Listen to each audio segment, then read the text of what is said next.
Good evening, everyone, and welcome back to another amazing match here at the Rose Cup tonight. We've got our Platinum round of 12 continuing as we have 8th seed Feed Good Incorporated versus 9th seed Exiles. I'm your play-by-play for the evening, Captain Jack, joined by the hero who saved the day coming in to fill his color is the Mega Lad. How you doing tonight, Mega Lad? I'm doing just fine. Prepared to see some Orisa, some Sigma, and see how it all goes down here in this See, round of 12. I'm starting to think that you might think that this is getting boring at some aspect. You have to remember Oh, we're in platinum this time around. So Tracer, although Tracer, go, go, go. well, not even just Tracer, like our gold and platinum brethren, I myself being a platinum, is just meta isn't always a concern at that level because you usually have to be really coordinated for it to work out well for you. So I'm really interested to see how these teams are going to do this evening. Let's go ahead and take a look at their history. That might give us a good idea of where they are in the standings. So if you're looking at the tournament for the Raleigh Conference, Exiles ended up coming out on at 5th place with 9 wins and 3 losses with a plus 15 map differential.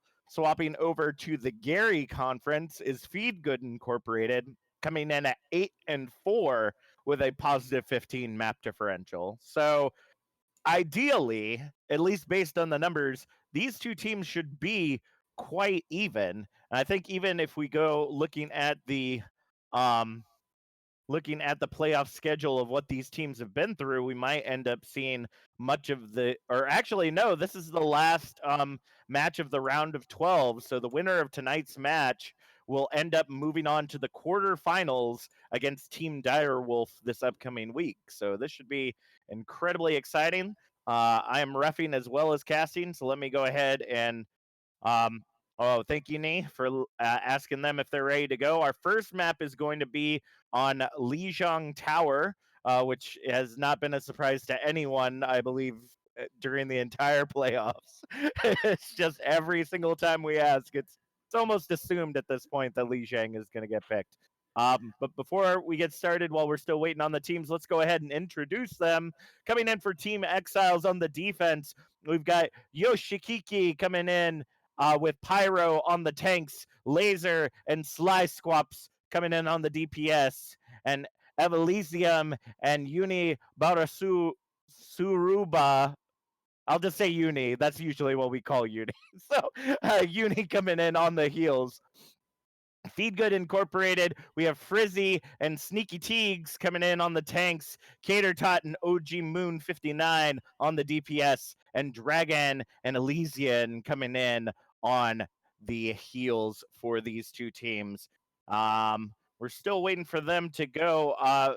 Based on what you've seen so far, Megalad, just through the numbers, and we've been looking at SR kind of averaging things out. How do you feel these teams are going to be performing tonight? I mean, regardless of obvious meta implications, if they do opt into the double barrier or if they opt in some prepare strategies of their own, it seems to kind of be DPS players' world right now. They're the ones that make the high impact plays, they're the ones that start the picks as we are finally actually starting it here. So it would be Woo! nice to see if the DPS players can pop off, or if we're going to have to maybe rely on a DPS heavy Reinhardt to go in. That's always fun to see. It is going to be interesting, and it always seems to be kind of a back and forth between the two teams as to what they come out with. I know in the gold and in platinum, sometimes even in the diamond matches that I've seen from week to week during the playoffs, they're always very blended. Like you're not seeing like in your masters and grandmasters that it's always the new goats, the May, the Reaper, the Doomfist on the DPS, and everything else is double shield and typically Moira Lucio. Like you're not seeing a whole lot of that down at these levels, which personally I feel makes this gameplay even more exciting because it allows people to kind of work at their strengths. And it's not always about the meta, as we're seeing right here. They're already coming out with some interesting compositions, but as we know, our teams troll us all the time. So, Megalad, what are you seeing so far? I mean, I wouldn't be surprised to see the Reinhardts at least stick for both sides as well as Zarya, just because we are on the control center, this nice little indoor point here on Lijiang where you can get a lot of high value out of that composition, as well as Mei walling off chokes. Not surprising. Interesting to see the Genji come through, especially because there's not really a nano or anything like that. And we're seeing Mhm. double barrier, but with an Orisa Rhine instead of Sigma.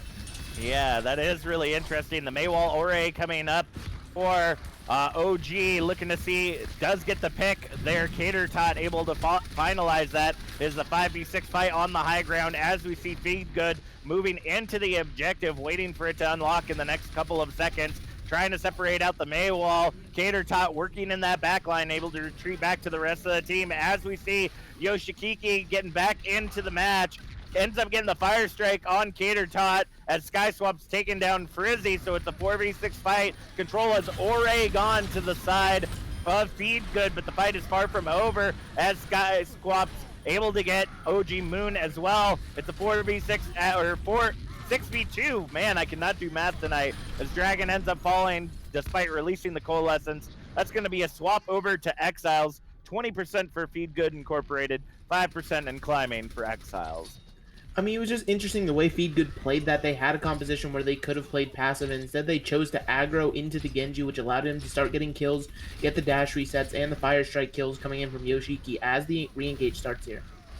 They're moving their way in. Maywall trying to separate out the teams. Thankfully, it wasn't a complete choke cutoff. Blizzard coming in from OG Moon, looking to see who they can trap. Ends up getting 3, taking down 2 so far, moving their way in, seeing if they can pick off the Orisa as well. But the Blossom coming out from Laser doesn't end up getting much of anything for Elysian, bringing down the beat to keep everyone alive. Elysian able to take down Evelysium with that boop as OG Moon follows up onto Laser. The only one left is Sky Squaps, ends up dashing away just to get back to the safety of the team. 49% for Exiles as Feed Good Incorporated regains their percentage climb. But the biggest thing here is that that beat is offline, so now the Genji Blade can come in for free unless this Graviton can come up huge, but at the same time, it can still be deflected. Woo!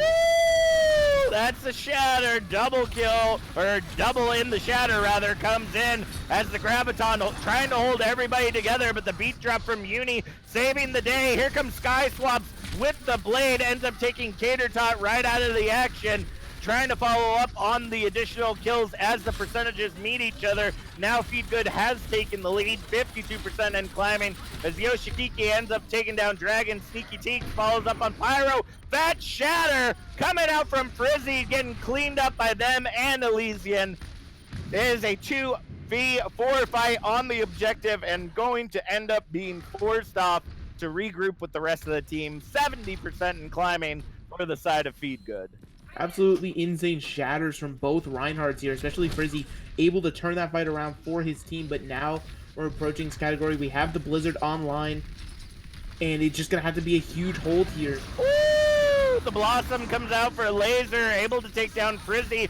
Blizzard now coming down once again for OG Moon, ends up taking down Pyro. The rest of the team able to somewhat escape as Uni ends up getting saved by Yoshikiki. Laser getting the double on the objective, taking the DPS out. Elysian also the next to fall. That triple kill is going to allow them to grab this in overtime, swapping it back over to the control of the Exiles, 51% and climbing. And you looking at the ultimates here, pretty much you're going to have Graviton come online for Sneaky, but there's going to be the beat to answer it, as well as both tank ultimates here for the side of Exile. So this could definitely sustain 2 and 99 holds here. And even from there, if they can hold the ults longer, it could just easily be a point take for them here on Lijiang. It's really going to be interesting to see how this goes down. The Maywall separating out the team, but the only one that separated was the one that could get away. And that ended up working out in their favor. Moving into the high ground, Fat Shatter comes down, but it's straight into a shield. Sneaky Teague's able to take down Yoshikiki as the Blossom and Graviton come out. Doesn't get a single one, but that Shatter coming to try to finalize the kills after the beat drop saves the day. Not going to be able to hold on for much longer, unfortunately. Control going back over to Feed Good Incorporated as we see Yoshikiki, the only one left to try to touch the objective. Coalescence now coming out from Dragon. That's going to be a captured objective, 100-94 as Feed Good Incorporated takes the lead. And I think the main difference you're seeing in these compositions, obviously, being both the Zarya and the Mei for the side of Feed Good. And you're seeing the value it's getting. Zarya able to deal that damage where Mei is just absolutely being a pest, walling off chokes, catching people off, forcing abilities to be used. But now that we're here outside on the garden section, we could potentially see some far play from both teams. Laser 100% could definitely run the McCree just to counter any Faras. But we could also see this full dive, which could be interesting, obviously, with the Winston and Hammond being able to jump in and slam, deal insane amounts of damage. I think that's the thing that I'm honestly the most surprised about is this dive composition. Very rarely do we see the dive anymore, unless, once again, when we're in those lower ranks that are able to work with compositions that aren't as simply countered by that double shield comp. So as we Ore see, Frizzy is on the objective, ready to get that capture. Sky Swap's getting taken down by OG Moon in the sky, as we see Elysium trying to get back to the safety of the team. Will end up doing so successfully, trying to go for that res, but ends up getting taken down by Frizzy as Laser following up on OG Moon. Is a fight for the objective right now as Sneaky Teague's able to get the slam onto Yoshikiki and take out Laser as OG Moon follows up on Pyro. Control going to Feed Good Incorporated to start things off. OG Moon knew immediately to take the Pharah duel, was able to win it convincingly enough, obviously getting the pick on the other Pharah, stopping the res from coming through, and then made the fight on the other side of the point a 6v5, and there was just no hope there for Exile. They're now going to rotate back through again, still running this Orisa Reinhardt. I'm not sure the value it could be getting, and this time Sky Swaps. Sly Squap's able to get that first pick on OG Moon and just holding on to make sure that that Mercy doesn't come out to try to get that res. As we're seeing, though, it looks like Dragon trying to chase down Elysium as Cater Tot gets brought back into the match. Fat Shatter comes in and ends up getting two as Sky Squap cleans it up, but Sneaky Teague's getting a boop kill onto Uni and Pyro. That's going to allow them to continue to hold control of the objective. 50% and climb. Oh, never mind. End up seeing Laser in the backline, gets the double as Yoshikiki tackles Sneaky Teagues. That's going to swap control over to the Exiles. 53% for the side of Feed Good. Laser just took advantage of his opportunities there because he still had his Mercy with him. That way he could stay alive. Their only thing on the point there for Feed Good was the tank, so not really going to live through a McCree stun, fan the hammer. And now we see the finally start to tick up in terms of their percentage, but the ultimates are going to have to face on the other side. Meanwhile, they've still got quite a bit of a bank built up of their own. I feel like it's going to be all thrown in here. And the Primal Ore coming out from Frizzy, looking to see if they can retake control. Barrage coming out from OG, but ends up getting taken down by Laser after Pyro falls. The stun following up on Elysian ends up bringing the res back in for Pyro. It is a 4v2 on the objective as Sky Squaps ends up getting the double onto Cater Tot and Frizzy. The only one left is Sneaky Teagues, able to get that pick on Laser, but it's not going to be enough for that Hammond to hold on to the objective. 50% and climbing as they go ahead and match up with the side of Feed Good and take the lead. Yes, indeed. And looking at what was spent in that fight, you're now looking at a 3v3 ultimate situation. You're going to have the Supercharger Slam as well as Deadeye here for Laser and Pyro. Woo-hoo-hoo! The environmental kills on this map already. We've seen quite a few from the Hammond and Orisa finally chiming in herself. And it just adds more percentage. We're already at 70% here for the side of Exile. That's right. They're trying to figure out how they're going to dive in here, and it looks like Sneaky Teagues is actually going to swap over to the Diva to see if they can just eat up some additional damage.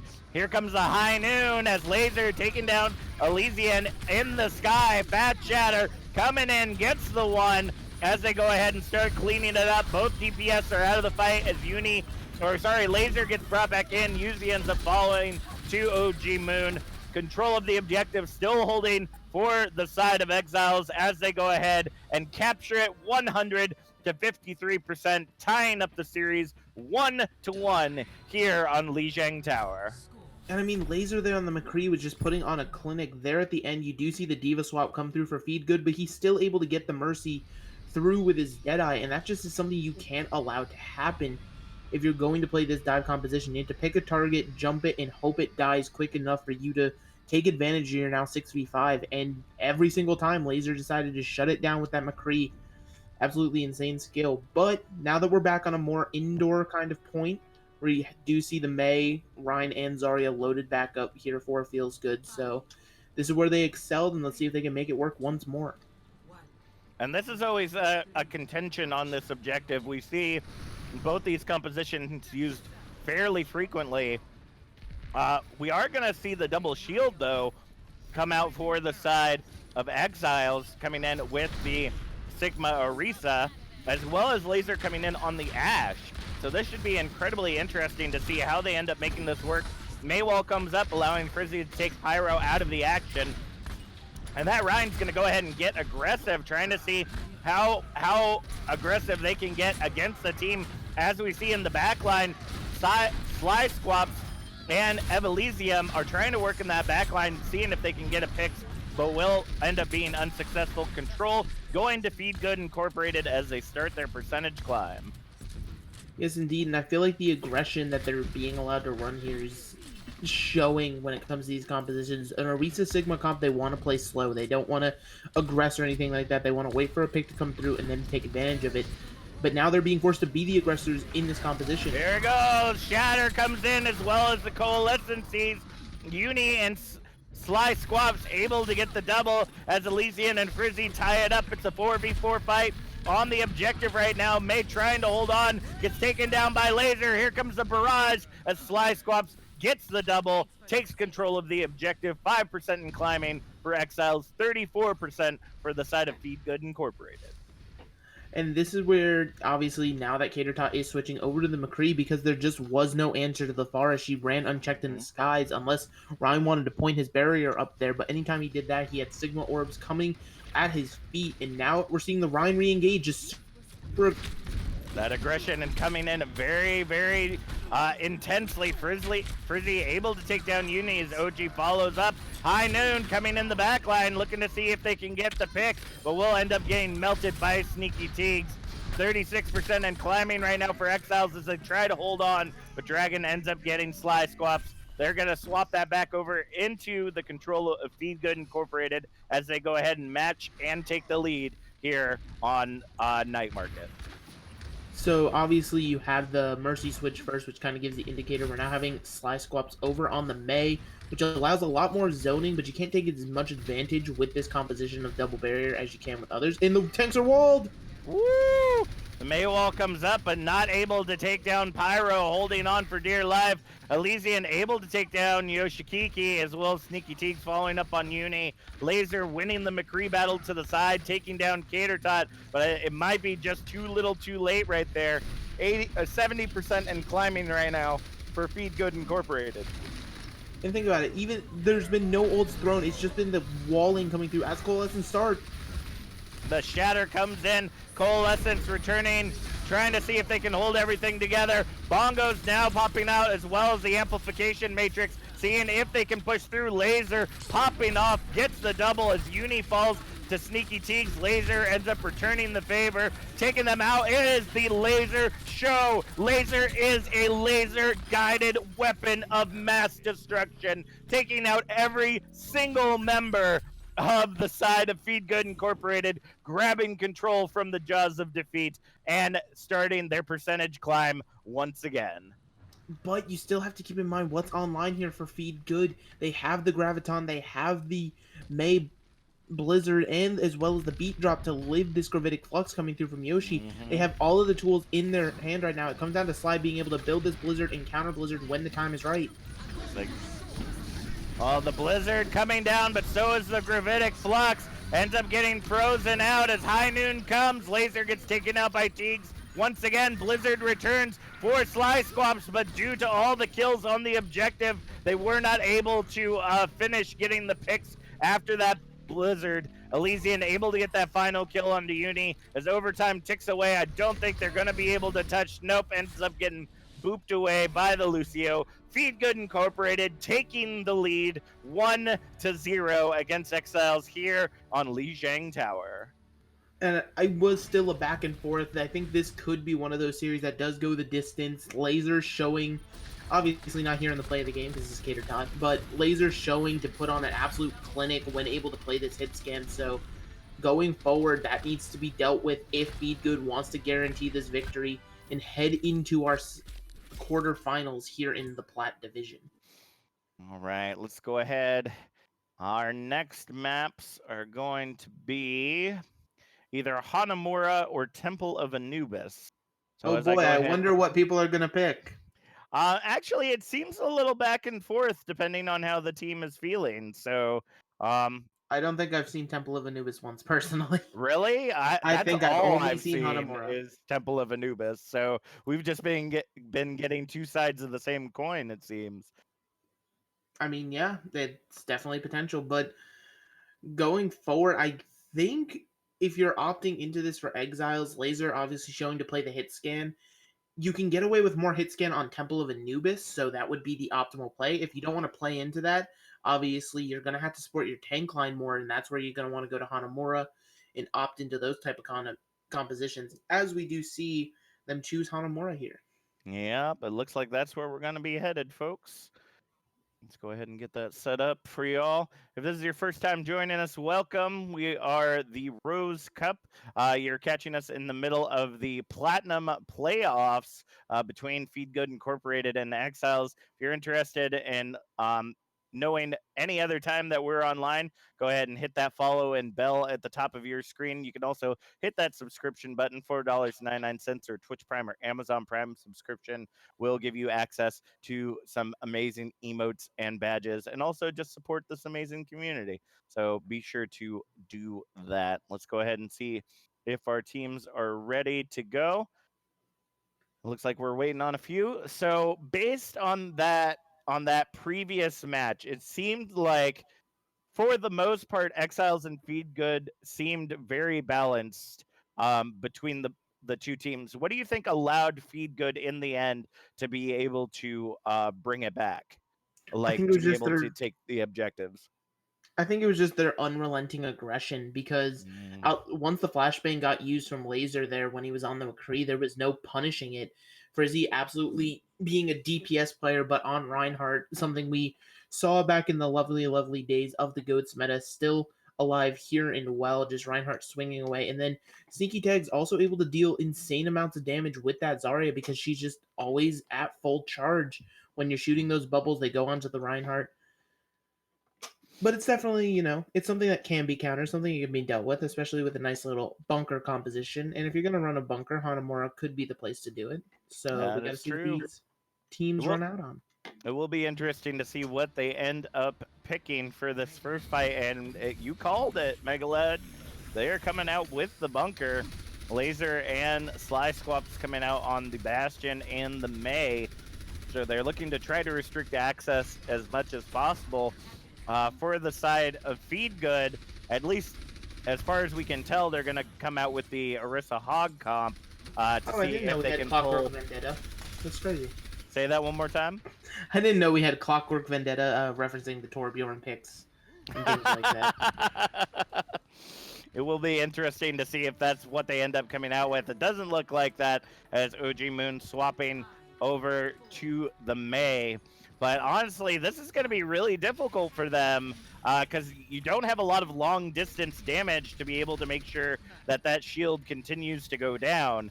So it's going to be if they're going to be able to hold on. Maywall's coming up for either side, trying to hold them off the objective with that Bastion right now. Working out incredibly well for them. It looks like OG Moon is just kind of waiting out for that. Oh no! They're going to swap over to the Symmetra. They're just going to TP into that thing. I And mean, so you don't now have we're going to see OG Moon swap on in, and it looks like they've already anticipated this and are now swapping to the objective so that they essentially just teleport straight into them. Oh, the Maywall coming up, almost getting caught out of position as Sly Squaps trying to get that freeze as they go ahead and move in through the side. Sly able to get the pick onto Dragon as they go ahead and continue to just rain bullets from the objective. Sly cutting off their escape, if you will, to prevent them from moving in a to regroup with the rest of their team. But it looks like they are all able to get back together right now. Moving into the objective is Cater Tot looking to see if they can get that pick on the Bastion from behind. but it doesn't look like it's going to be successful. But the immortality goes down, and Laser with the triple kill. Uni following up on Cater Tot in return as well, and that is going to be a shutdown of this push for right now. 2 minutes 30 seconds on the clock. And with more stagger picks coming in, I mean, it was just unfortunate because Dragon that entire time, because he didn't go through the teleporter the right way, fell to the low ground, got picked, was then essentially just kind of zoned out for the entirety of that push. But now they're all regrouped as a team back in the spawn room, and they're opting into a double barrier of their own. They're honestly, they keep switching heroes, not really sure what to go for here. I think they're finally deciding on this composition, pretty much resetting all of their ultimates at the 2 minute mark here, though. So Ooh. if you're gonna want to fight with ultimates, it's gonna be close to your last fight, and that's gonna be where you'll finally have the advantage. And this is almost a mirror composition at this point, but I don't know how well that's going to end up working out for them, because without that Bastion being able to be mobile, it's going to be incredibly difficult for them to be able to hold on. And as we see, the barriers going down for either side, but really it's coming down to the side of Exiles holding on. Amplification Matrix comes out, takes down Elysian and Cater Tot and OG Moon. Already half of the team melted away with only 1 minute and 15 seconds on the clock as they clear the objective once again of Feed Good Incorporated. Yes, indeed. And like I was saying before, Feed Good Incorporated just kind of has to deal with these eco pushes right now because they have to be building up to something. A huge advantage was given to them there because both support ultimates were used, but if they aren't able to find a pick, able to get an angle to at least start this offense here, they could be built by the time we're facing this last fight. That is true. They might be able to pull it off. The big one is going to be OG Moon's Blizzard, but Sly Squaps does have the Blizzard online as well. So if you get overlapping blizzards, you're just gonna see a bunch of frozen snow people just waiting it out essentially until they thaw, and then you're back to square one essentially. Sly Squaps getting separated out from the rest of the team, but able to successfully use that icicle. Here comes the Blizzard. As they're looking to try to get some additional picks, Laser does get the double as Yoshikiki following up onto Frizzy.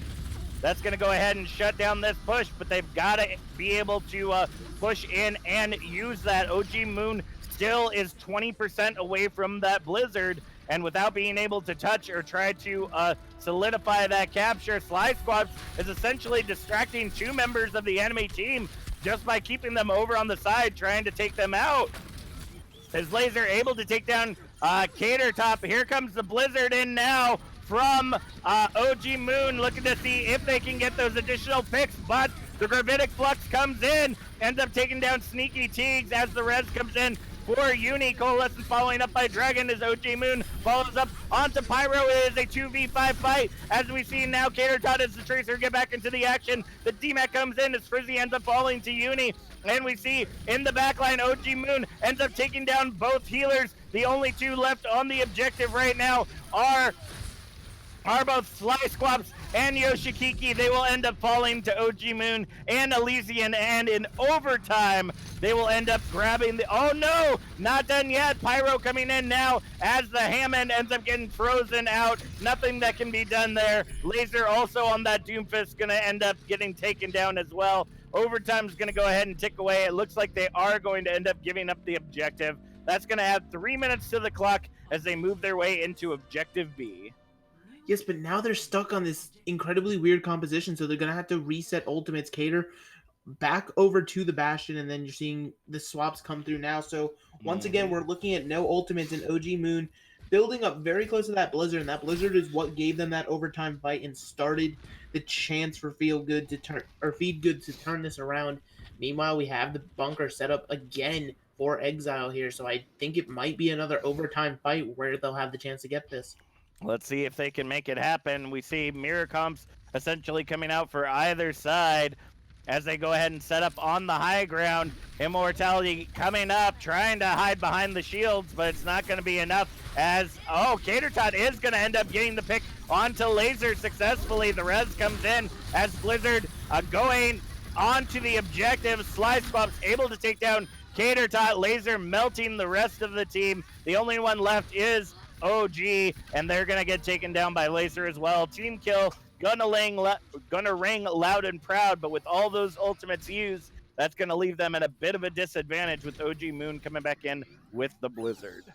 Not only that, there's going to be 2 support ultimates online for Feed Good here, and that's pretty much going to be the make or break if they can set up on the high ground again and pick off the Bastion, because even if it's an easily resable thing, OG Moon can use the time the Bastion's being res to get into position and then blizzard the entire team. The issue with a bunker composition is the fact that you're all grouped up, so if anything comes in that kind of like a blizzard or graviton, it's going to hit all of you and it's going to hold you all there.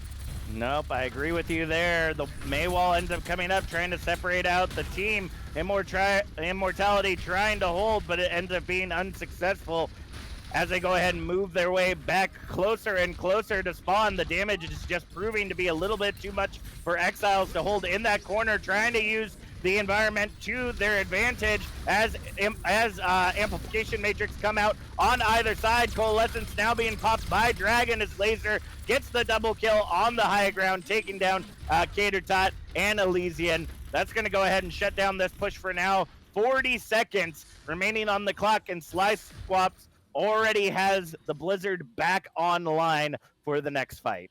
That's absolutely worst case scenario for Feed Good. It's just they threw 2 support ultimates into a fight they lost simply because Bastion was in that turret form.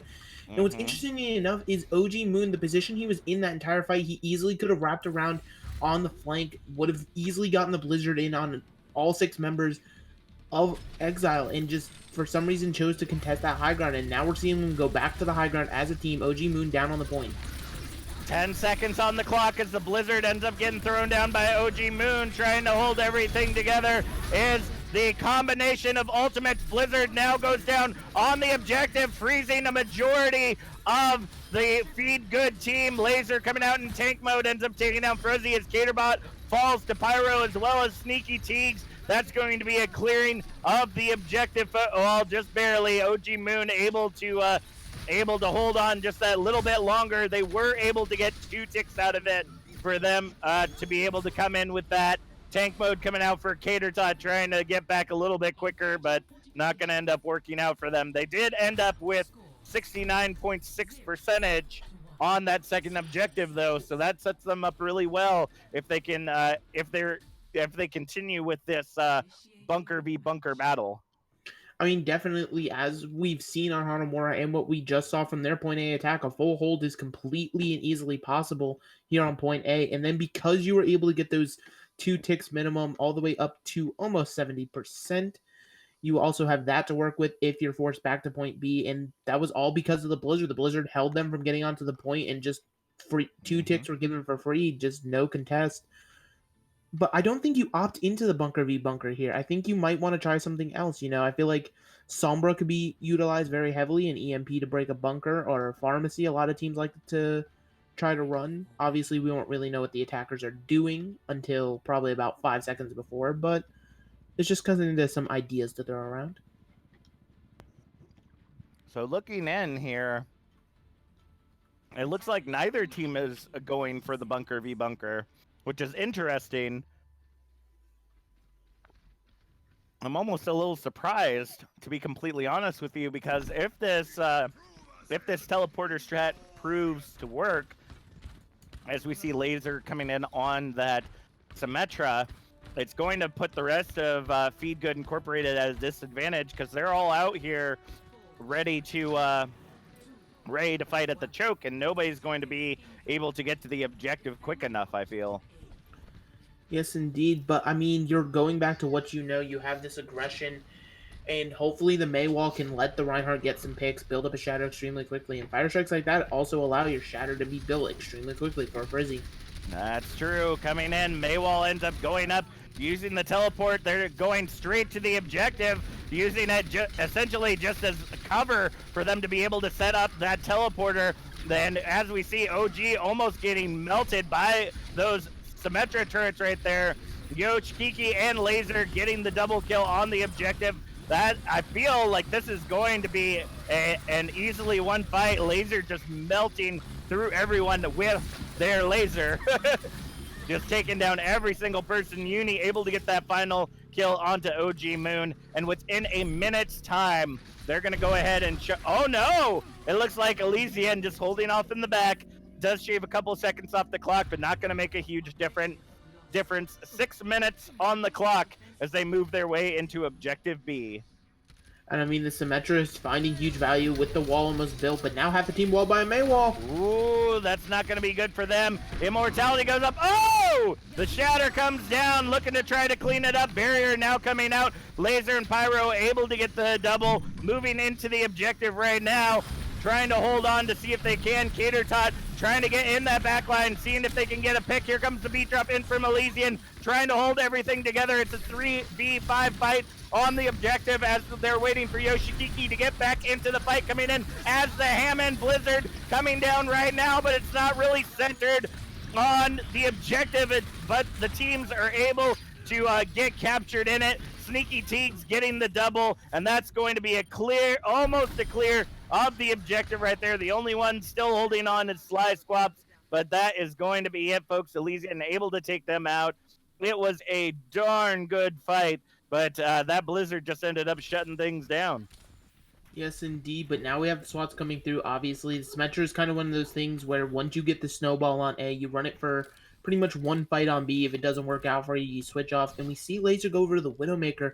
The hit scan prowess possibly confident enough here, despite the Reinhardt barrier, thinking that there will be some picks to come through. But it depends on the angle that Laser's going to take here. If he goes with the team, if he goes on a way far off angle, possibly at the back of the point. But here he is, just in window.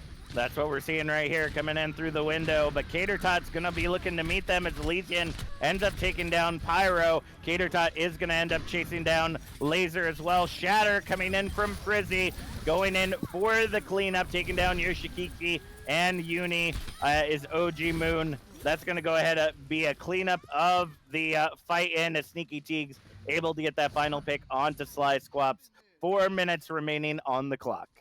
Yeah, but on assault maps, especially once you lose one attacker here on point B's just because of the defender advantage, it's pretty much a loss fight. As Laser gets a pick before I can finish my thought. My goodness, find the value in a Widowmaker. Laser will show it to you.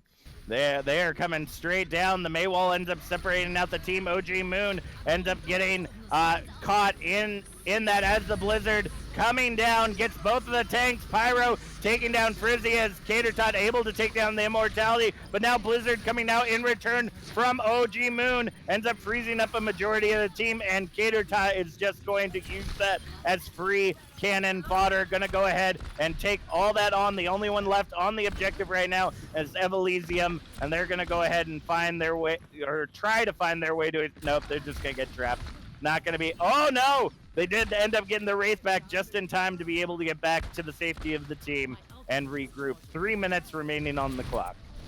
And despite the pick potential Laser was able to create, now back over to the Hanzo, because while you do have that pick potential with Hanzo as well, the Dragon Strike, a very meaningful ultimate versus it's not really something you want here, wall hacks, because you can kind of tell where everybody's going to be at. But we're already down to 2 minutes, 30 seconds on the clock, and Laser starts to pick. Well, that's the other thing too, is that as Laser on the Hanzo, you can get more, you can just get more bang for your buck rather than everything going into one shot. Cater Tot does come in with the Blossom, getting Uni as Elysian follows up onto Pyro. It's a 3v5 fight on the objective, and I think that is going to end up being a one fight for Feed Good Incorporated as they go ahead and stagger out Sly Squaps. And it's interesting that Yoshi commits the Shatter there while they're already pretty much in the middle of a tied fight where they're trading back and forth. Defender advantage so heavily favored here. And also it's interesting to note, Laser's only real issue has been Elysian on the Lucio to be the one to contest just because there's nobody else who really can. So really? Laser's just gone down time and again to this Lucio, possibly not able to hit those close shots, which is unfortunate, but at the same time, something's got to give for Laser here. Nope, I agree with you there, and it looks like Laser working on that side, looking to see if they can pick off Cater Tot. Coming in with the tackle and ends up going straight into Sly's Icicle. Cater Tot able to pick down Yoshikiki as the Coalescencies come out for either side. Dragon and Elysium trying to hold each other up as much as possible. Maywall separating out the team, and now we're going to see the return come in for the side of Exiles, trying to hold everything together if at all possible, but it looks like the fight is just going to continue going forward.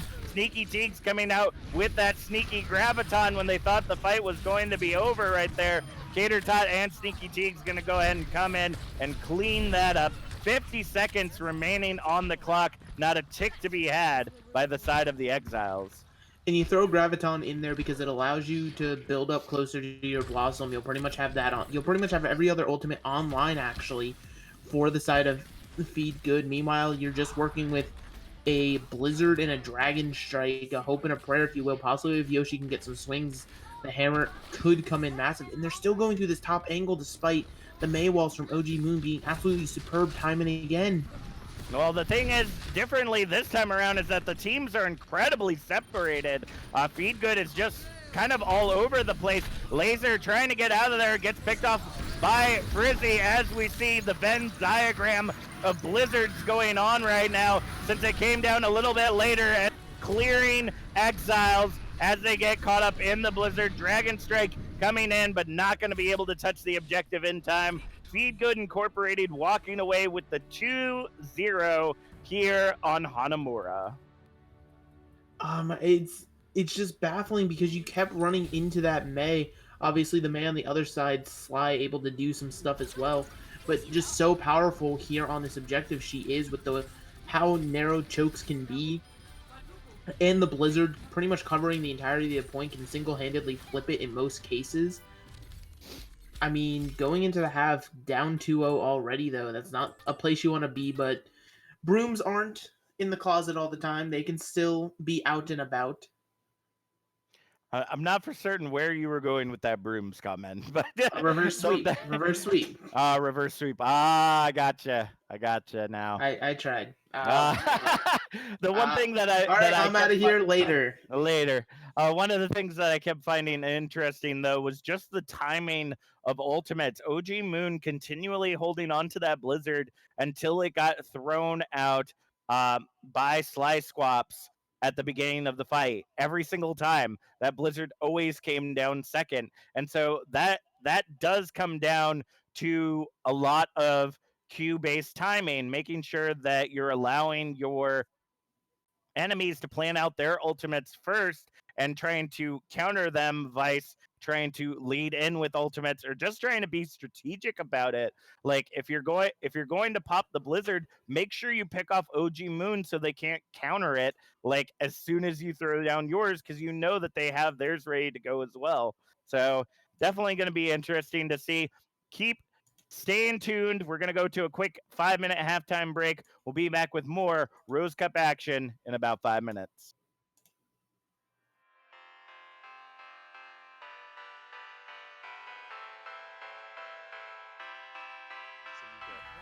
And that's well, how about most of the that? time they're all just square. Oh, Krev getting that early around, but can they teleport in? That's the main question. Can they teleport in safely? Anything happening? It looks like they want to teleport up to the far high ground here. They actually, that was such a smart play. They used the wall to get on. That was the main, and now they're just on the point. They are walled off though, so Storm Creator is already down. One of the longer ones that I've seen ever. It just keeps on going with all these sustainable heroes. No clutch death loss this time from Blue though. The freeze is there on Paragon, but no one to kill him. Storm Creator and Sereniac are on the side, but they can't really get any kills out of this, it looks like. The self-destruct may be able to get someone, does get Aerosmith, and Sereniac gets back into the well. Nexus actually falling in this time. No more Reaper. They're losing the DPS. Paragon is trying to swing around here, but Sereniac just pumps in the damage with those Diva shotguns. Osprey trying to get another boop in, but it's going to be Blue actually getting Paragon from the other angle. Blue teleporting forward, goes for a will. Can they actually get it back? It's insane. This fight is going on forever, and they catch it back. The volcanic violence. Engage, but this is not what you want when you're going against double barrier and a huge ultimate gravitic flux from Prince Cats. He gets 3 of them with the help of his team.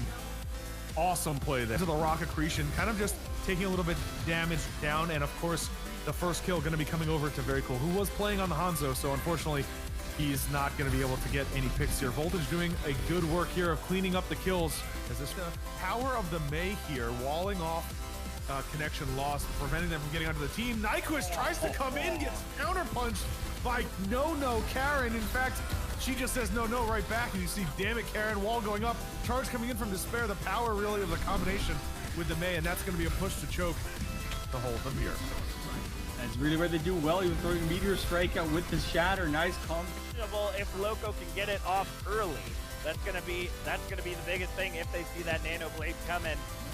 And it looks like here it comes.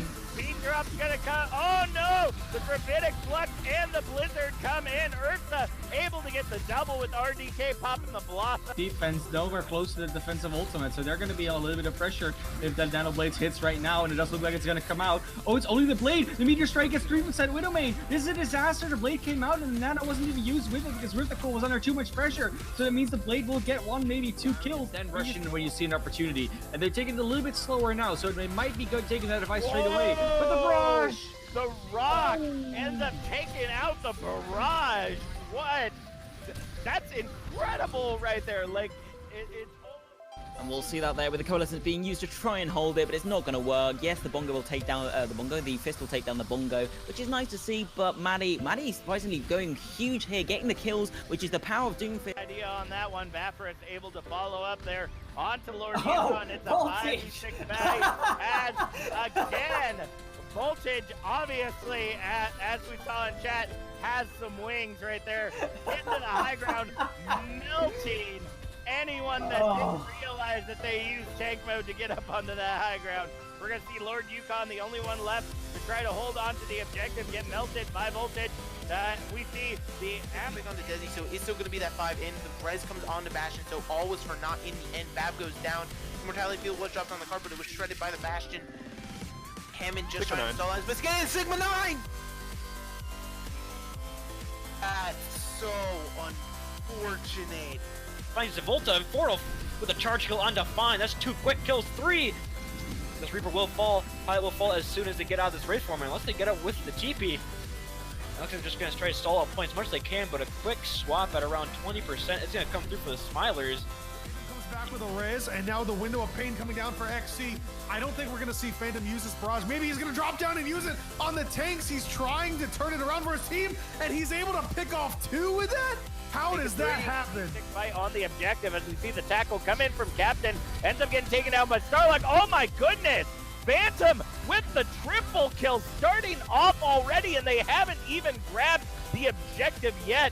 MacGyver finding themselves on the outside of the objective. We may see a full hold on point A from them. Window of Pain gonna go down in an interesting position, but there's the barrier to protect all projectiles from coming in. It's gonna be the Immortality Biscuit to try to keep Scion alive, Silco, but he is in danger right now because the rest of his team is slowly falling and he's unable to protect them. Very cool. The only one left alive. Regroup, get some health back, and he still is just getting picked. It's an insane DPS power.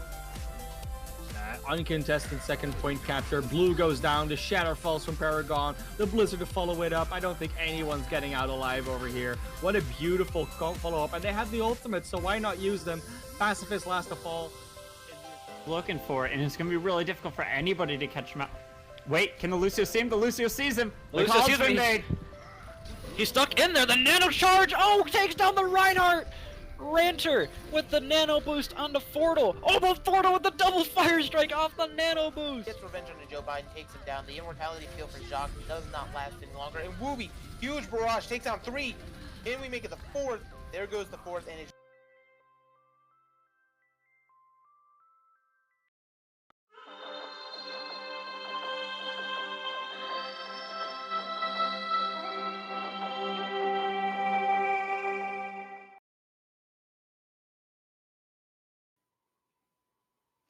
Good evening, everyone. Welcome back to this amazing match going on here at the Rose Cup. We have Platinum round of 12 match between 8th seed Feed Good Incorporated versus 9th seed Exiles. I'm your play-by-play Captain Jack, joined by Megalad in the color role this evening. Megalad, you want to give us a quick recap of what you saw in the first half? Pretty much a lot of huge impact play coming out from Feed Good, specifically OG Moon on the Mei, whether it be zoning or the pick potential with the Icicles or just the zoning with the Blizzard. Seems to have just done it all. Obviously have a whole team to back you up. It's pretty helpful. But Exiles has shown signs of life, definitely shows that they can still play with these guys and definitely make it a competitive series despite the being down scoreline. I agree with you there. It's definitely being interesting between the two teams. They felt very even keel for the most part, but Feedgood just happens to have that like little edge that keeps shooting them over the Exiles at the last minute. So we're as we're waiting for the teams to go ahead and get set up here. Megalad, as you know, as we all should have assumed going into the second half, we're headed to our hybrid map, which of course is none other than Kings Row. So what do you think we're going to see from these two teams as they're getting ready? I mean, it's interesting that because obviously it being Exile's map pick with them losing loser picks next map, you opt into Kings Row, which is a very Ryan Zarya favored map when Feedgood has been straining and loving to run that super aggressive Ryan Zarya Frizzy, absolutely being a destructive force on the Reinhardt, and Sneaky's always being at full charge. So I wonder if Exiles have some unique strategies planned, potentially a bunker composition or something like that, but it'll be interesting to see. That's agreed. I'm trying to answer questions in the chat, so I'm just going to go ahead and answer them here. So it was asked, how high are players allowed to climb? I responded with 39.99, which I know or no, not 39.99. I said that way completely wrong. Sorry, I meant 3,000. Sorry, I meant 29.99. I was completely wrong on that aspect.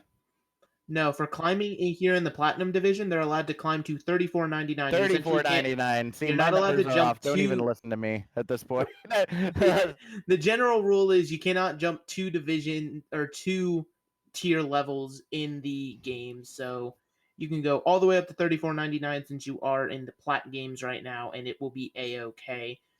So yeah, it's just so for us to allow teams to be able to grow as they're here, because obviously we're covering like 17 weeks. That's almost 4 months of them playing Overwatch. Like there should not be this is something that we deal with every season, and it's probably something that may change going forward as well.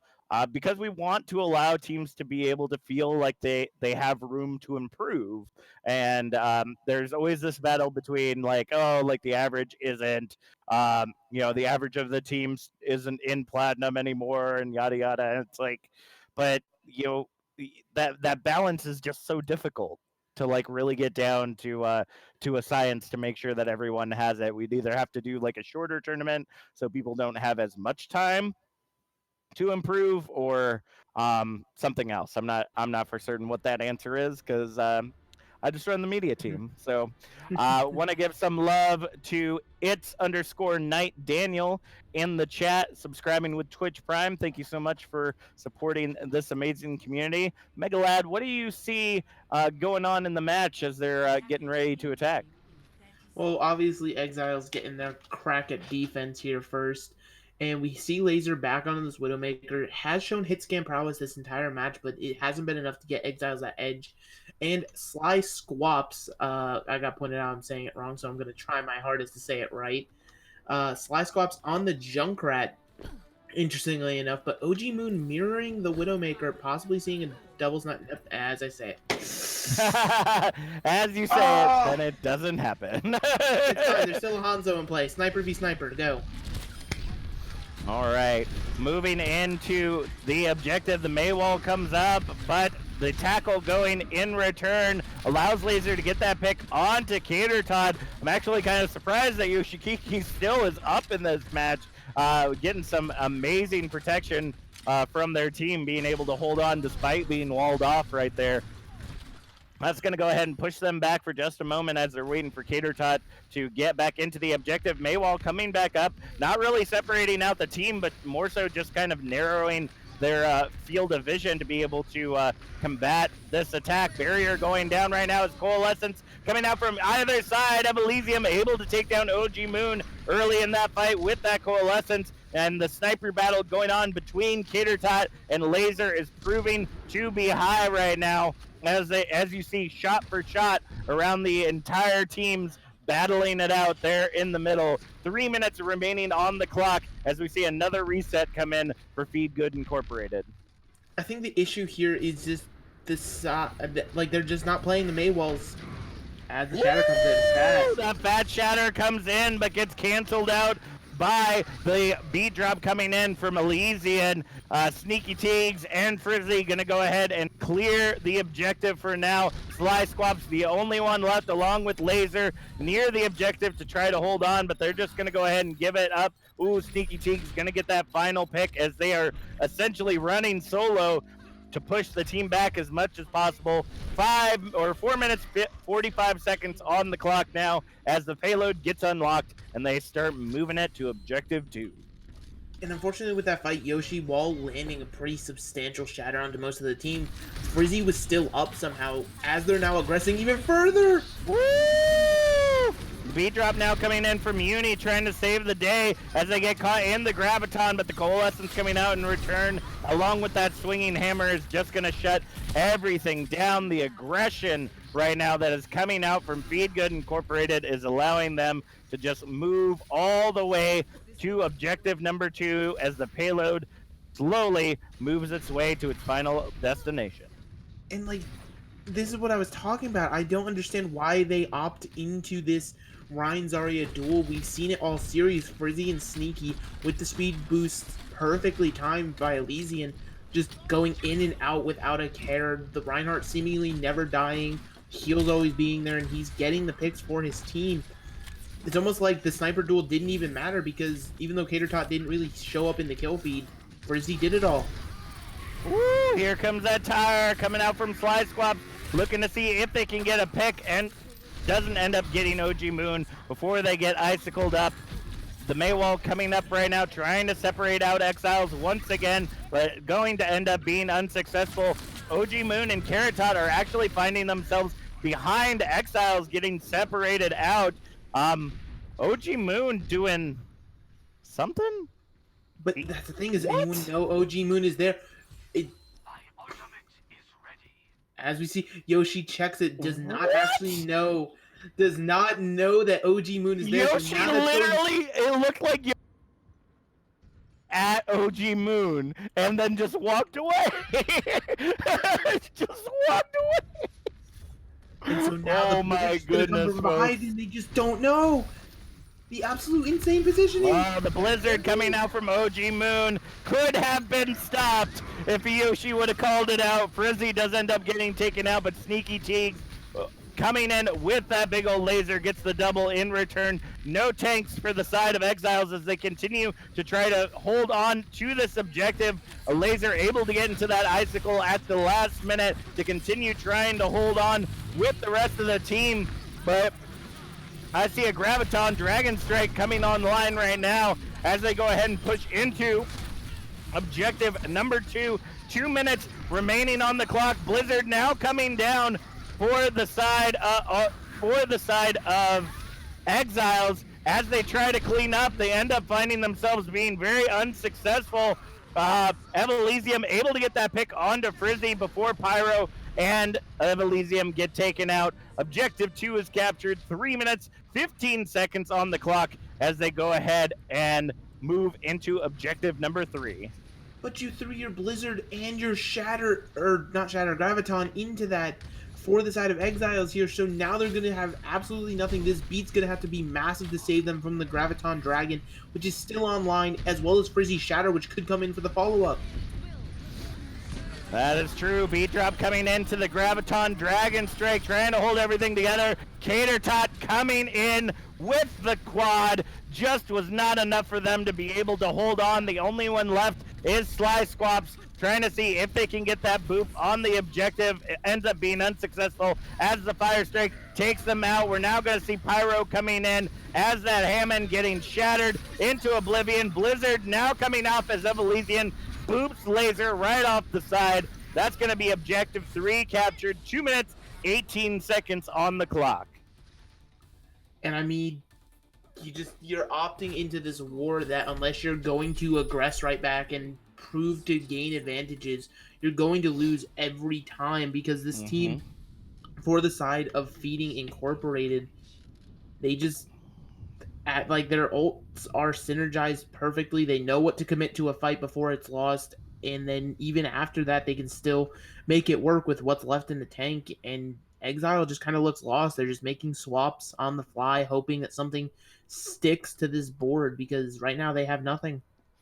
So, looking in the chat, I just find the conversation that's going on incredibly interesting right now, talking about the different aspects of the Rose Cup, other tournaments that people have participated in, and I would love to just kind of throw my 2 cents in there, just because my experience with the Rose Cup has been absolutely amazing. For those of you that don't know or haven't heard the many times that I've spouted this off, season 3 back in August started with 126 teams from gold to grandmaster division. It was huge. We literally had to cut off certain divisions from being able to submit additional teams for them to be able to compete because it was just so much going on.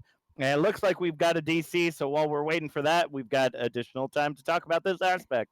So none of the people that work for the Rose Cup are getting paid. Like, all of them are volunteering their time, their sweat, their tears into everything that goes on from the people that coordinate teams and put in new members or ringers for either team, all the way up to those that bracket the teams, to us on the media team that set up schedules and cast and produce. All of this is volunteer based, and it's because we love the community so much, and it stands for something that we truly believe in. We have good affiliations with other tournaments. I saw UGC being mentioned in the comments there. We actually, during the intermission between seasons 1 and 2, we actually ended up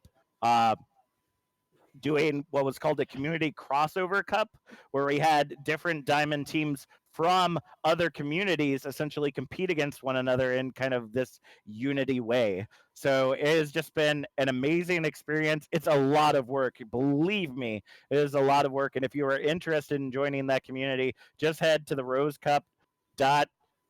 Are we the rosecup.org? I use the website so little, so I always forget. Let me go ahead and check that.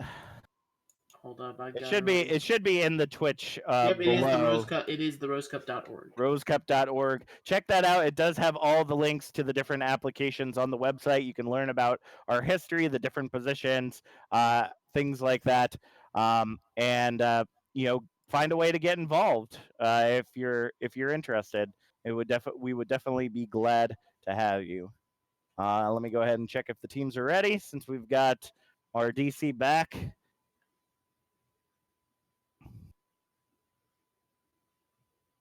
So what did you think about that first round there, Megalad?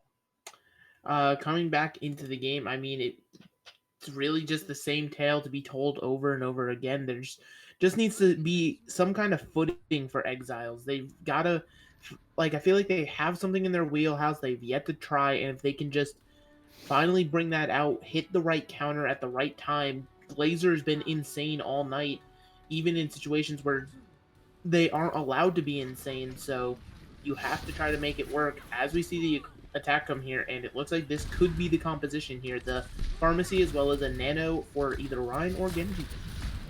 This is an interesting setup right here. We haven't seen kind of this Spara Mercy with the Genji in quite some time, and Uni starting things off with that anti-nade, taking Cater Tot out of the action very early on.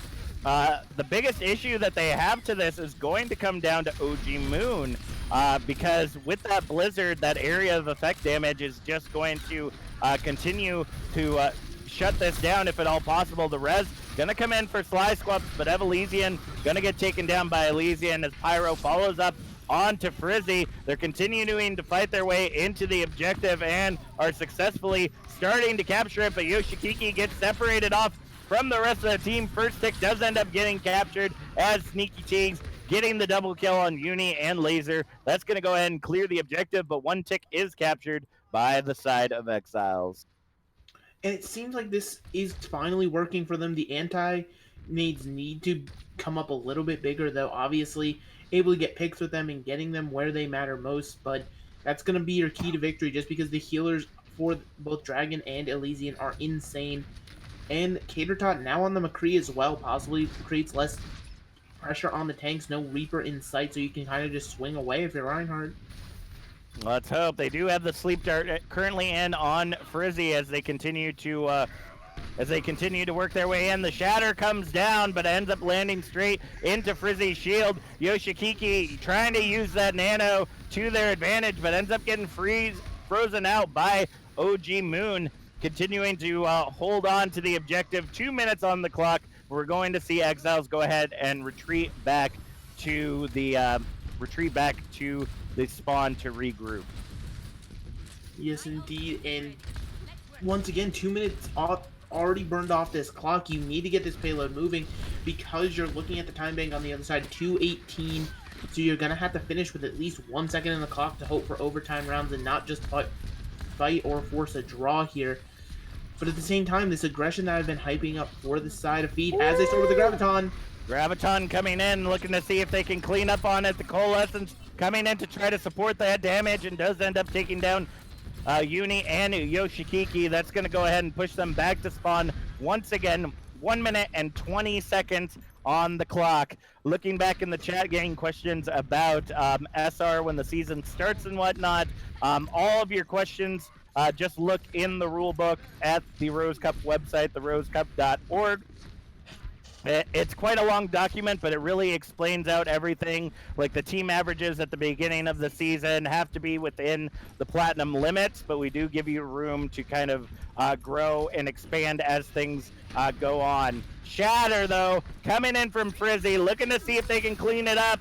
That Blizzard is definitely going to allow that to happen. Frizzy, Elysian, Sneaky Teagues cleaning up the objective. 30 seconds remaining on the clock as team kill rings loud and proud, and another reset goes to the side of Exiles. But this is finally the fight you want here for the side of Exile because you've got everything online. All you're going to have to deal with is a beat and a Deadeye. Deadeye is a terrifying ultimate, but you can play around it really easily. It's just the pharmacy that's pretty much going to be worried about it. But this has got to be your fight, as this could potentially be, if it goes the wrong way, the last fight of the season for Exiles. Here, the Nano Blade's coming. I see it coming. The Graviton comes in as Laser gets the barrage onto Sneaky Teagues. Shatter coming in, but the High Noon in return ends up taking down Skyswap and Elysium. Elysium following up on Uni, and they just clear the objective. Overtime ticking away. Feed Good Incorporated gonna walk away with the victory this evening, moving on to the quarterfinals against Team Direwolves this upcoming week. I mean, like, Catertot should not have been allowed to do that with the McCree there. It's just absolutely insane. This team worked together so well. You could see how they earned their playoff berth here, and going forward, they definitely could be one of the contenders or teams to watch out for, but still nothing to be ashamed of. If you're Exiles, you put on a great match with some great moments as well.